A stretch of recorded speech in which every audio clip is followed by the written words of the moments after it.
சம்பத்தும் அவங்க மச்சானும் வந்து பயங்கரமா மிரட்டுறாங்க. இந்த நிச்சயதார்த்தம் நடக்கவே நடக்காது. சம்பத்து கூட கல்யாணம் வந்து நடத்தி வைக்கணும் அப்படின்னு சொல்லிட்டு அவங்க வந்து பிரச்சனை பண்றாங்க. இதனால வந்து செமையா டென்ஷன் ஆயி சிவா வந்து உங்களால என்ன பண்ண பண்ணிக்கங்க. உங்களெல்லாம் சும்மாவே விடமாட்டேன் அப்படின்னு சொல்லிட்டு சொல்றாரு. அதையும் பார்க்க போறோம். நாங்க நாளைக்கு நிச்சயத்துக்கு கண்டிப்பா வருவோம். அந்த நிச்சயத்த கண்டிப்பா நிறுத்திடுவோம் அப்படின்னு சொல்லிட்டு போறாங்க. அதெல்லாம் கேட்டு எல்லாரும் என்ன பண்றதுன்னு தெரியாம தவிக்கிறாங்க. உடனே வந்து இந்த விஷயம் வந்து ஆறுமுகத்துக்கு தெரியக்கூடாது. தெரிஞ்சா பெரிய பிரச்சனையாயிடும். அதுக்கப்புறம் ஆறுமுகம் பெரிய சண்டைக்கு போயிடுவான். அதுக்கப்புறம் நிச்சயமே நடக்காது அப்படின்னு சொல்லிட்டு எல்லாம் முடிவு பண்ணி ஆறுமுகத்துக்கிட்ட சொல்லக்கூடாது அப்படின்னு சொல்லிட்டு முடிவு பண்ணுறாங்க. இந்த சூழ்நிலையில் இங்கே என்ன பண்ணுறாரு ஆறுமுகம் வந்து எழுந்தவொடனே வந்து ரொம்ப டயர்டாக இருக்காரு. கண்ணை திறந்து பார்க்குறாரு. பார்த்தா காஃபி இருக்குது. அதை பார்த்துட்டு வந்து நம்மளுக்கு யார் வைக்க போகிறா, நம்ம தங்கச்சியை விட்டு அப்படின்னு சொல்லிட்டு எடுத்து குடிக்கிறாரு. பார்த்தா டவலு அதுக்கப்புறம் எல்லாமே இருக்குது. அதெல்லாம் பார்த்தா ஆறுமுகம் ரொம்ப சந்தோஷம் அடைகிறாரு. பார்த்தா எல்லாமே இருக்குது. தங்கச்சி நம்மளுக்காக எவ்வளோ வேலை பண்ணுறா, அவளே வேறு வீட்டுக்கு போகிறா, தேவையில்லாமல் எதுக்கு இந்த வேலையெல்லாம் அவள் பண்ணணும் அப்படின்னு சொல்லிட்டு பார்க்குறாரு. பார்த்தா வந்து சுட சுட காலைல வந்து டிஃபனும் ரெடி ஆகிடுச்சு. உடனே வந்து வாண்ணே சாப்பிட்லாம் அப்படின்னோடனே தங்கச்சிம்மா நீ எவ்வளோ நல்ல விஷயம் பண்ணிருக்க காயத்ரி, காலையிலேருந்து எனக்காக எவ்வளோ வேலை பார்த்துட்ருக்க, இப்படிலாம் பார்த்தா எப்படி, இங்கே பாரு நீ புகுந்த வீட்டுக்கு போகிற, இந்த மாதிரி வேலையெல்லாம் கொஞ்சம் குறைச்சிக்கோ, அங்கே செய்யணும்ல, அங்கேயும் கஷ்டப்பட்டுட்டு ஏம்மா இன்னைக்கு நிச்சயம் வேறு இருக்குல்ல உனக்கு, எதுக்கு இவ்வளோ வேலை செஞ்சிட்ருக்க அப்படின்னோடனே இப்போ பாரு சமையலும் வந்து பண்ணிகிட்ருக்க.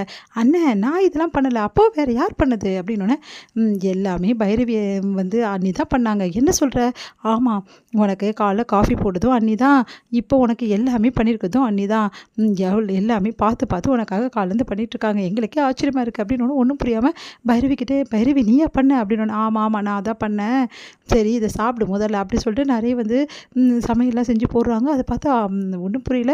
பைரவி நீ செஞ்சதா எப்படி இருக்குமோ தெரியலையே அப்படி சொல்லிட்டு யோசிக்கிறாரு.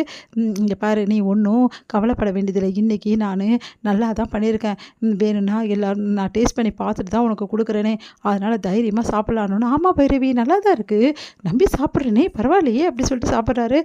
பைரவி இதெல்லாம் எதுக்காக எனக்கு நீ பண்ணுற அப்படி சொல்லிட்டு பைரவி கிட்டே கேட்குறாரு. ஏண்டா பொண்டாட்டி புருஷனுக்கு எதுக்காக பண்ணுவா, இதெல்லாம் கேட்குற கேள்வி யார் நீ அப்படின்னோடனே இல்லைம்மா பைரவியே எனக்கு இப்படிலாம் பண்ணதில்லைல்ல, முதல் முறையாக பண்ணுறாள்ல அதாம்மா அப்படின்னோடனே ஏதோ பண்ணணும்னு தோணுச்சு பண்ணக்கூடாதுன்னா சொல்லு.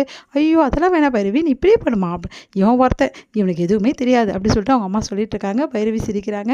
உடனே வந்து பைரவி கிட்ட வந்து கேட்குற, பைரவி உண்மையிலே சொல்லி இதெல்லாம் வந்து அம்மாக்காக தானே பண்ணுற அப்படின்னோடனே அம்மாக்காக ஒன்றும் பண்ணல, உனக்காக தான் பண்ணுறேன். எனக்காகவா, அதை எதுனாலன்னு சொல்லிட்டு அப்புறமா சொல்கிறேன் அப்படி சொல்லிட்டு போகிறாங்க. என்ன பைரவி இப்படி மாற்றமாக இருக்கே, ஒன்றும் புரியலையே அப்படி சொல்லிட்டு யோசிக்கிறாரு.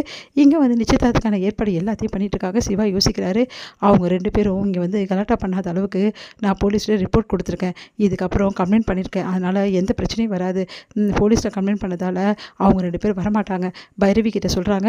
பைரவி நீ எதுவும் சொல்லி வச்சியாம்மா, என் ஃப்ரெண்டு கிட்ட சொல்லிட்டேன், அதனால் கண்டிப்பாக அவங்க 2 பேரும் வர விட மாட்டான், அதனால் எந்த பிரச்சனையும் கிடையாது, சஞ்சய்க்கு சொல்லிட்டா எல்லாமே பார்த்துப்பான், அதனால் சஞ்சய் கிட்டே நான் சொல்லியிருக்கேன், நீங்கள் எல்லாம் கவலைப்படாமல் தைரியமாக நிச்சயதார்த்தம் நடத்துங்க, நான் சொல்கிறேன்ல அப்படின்னோடனே சரின்னு சொல்லிட்டு எல்லாம் சந்தோஷப்பட்டு நான் எல்லாமே ஏற்பாடு பண்ணிகிட்ருக்காங்க. இங்கே வந்து எல்லாமே வந்து ஏற்பாடு பண்ணிகிட்டு இருக்கும்போது கரெக்டாக நிச்சயத்துக்கான சாரியெல்லாம் அவ்வளோ அழகாக பைரவி கட்டிட்டு வராங்க அந்த கலந்துக்கிற ஃபங்க்ஷனுக்கு. அதை பார்த்து வந்து அப்படியே வந்து ஆறுமுகம் வந்து பைரவி நீ இவ்வளோ தேவதை மாதிரி இருக்க தெரியுமா அப்படி சொல்கிறாரு. ஆறுமுகம் சாதா ட்ரெஸ்ஸை போட்டிருக்காரு. அதை பார்த்து பைரவி வந்து இங்கே பார் உனக்கும் எனக்கும் நிச்சயத்துக்கான ட்ரெஸ்ஸு இந்த மாதிரி எடுத்திருக்காங்க, புரியுதா, என் புடவை கலரில் ஷர்ட் எடுத்திருக்காங்க, அதனால் இது ஏன் நீ போட்டுக்கோ அப்படின்றாங்க.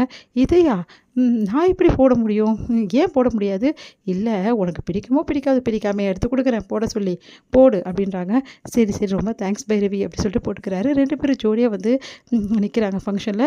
அதே மாதிரி சிந்துவும் வந்து நம்ம சிவாவும் வராங்க, எல்லாம் சந்தோஷப்படுறாங்க.